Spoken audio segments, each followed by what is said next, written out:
à crier. Venez écouter le récit du procès des effondrements de la rue va commencer. Nous commençons dans 30 secondes. Ici même, dans 1 minute, commence la crier. Le procès. Venez écouter le procès. Épisode 5. Épisode 5. L'AG d'avril 2018, vous n'êtes pas là. Le 25 octobre 2018, le syndic et une poignée de propriétaires visitent la cave. Une cave, pas les pieds dans l'eau, mais inondée. C'est comme une série à épisodes. Semaine après semaine, épisode après épisode, on résume le procès de manière le plus simple possible, dans la rue, pour les personnes qui passent et qui n'ont pas forcément le temps de lire un journal, d'aller au procès, de choper les infos, etc. On s'appuie sur ce que font les greffiers populaires qui produisent une mémoire sensible du procès en y allant tous les jours, en écrivant, en tenant un journal. On s'appuie aussi sur la presse locale et sur ce que nous on y voit quand on y est. Et on écrit ça en une matinée, 4 mains et 2 voix. Donc un épisode, c'est un dialogue entre 2 voix qui résume une semaine de procès. Donc là, on est à la Plaine et on en est à notre 5e épisode qui s'appelle « Faites entrer les avocats », qui résume en fait la semaine de plaidoirie des avocats des parties civiles jusqu'au jour des réquisitions. Récit du procès du mardi 3 décembre au mardi 10 décembre. Jingle.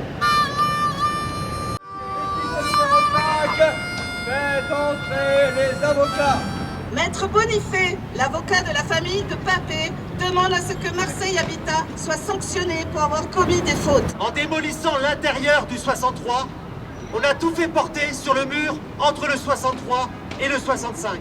Guillaume, il a lancé des criers à Noailles il y a peut-être une dizaine d'années. Et au moment des effondrements, les crieurs étaient associés à plusieurs moments forts liés aux mobilisations contre l'habitat indigne, le baptême de la place du 5 novembre par exemple. Après, on a continué de manière un peu épisodique. Et là, en fait, c'était vraiment en sommeil pendant quelques temps. Et là, avec le procès, on a eu envie de remettre les crieurs, les crieuses comme on s'appelle maintenant, au goût du jour. Et on a mobilisé pas mal de gens du quartier qui ne sont pas forcément habitués des criers publics, mais qui le font avec grand cœur et beaucoup de motivation. C'est important de transmettre, c'est une façon de transmettre aussi le récit.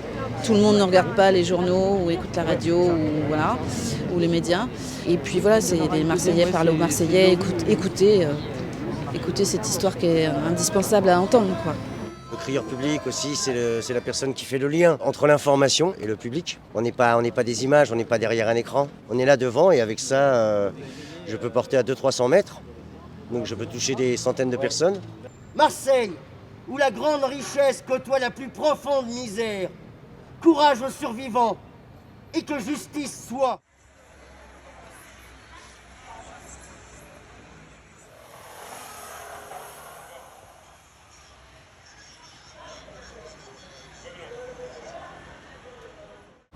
À la rue d'Aubagne. Merci de votre écoute.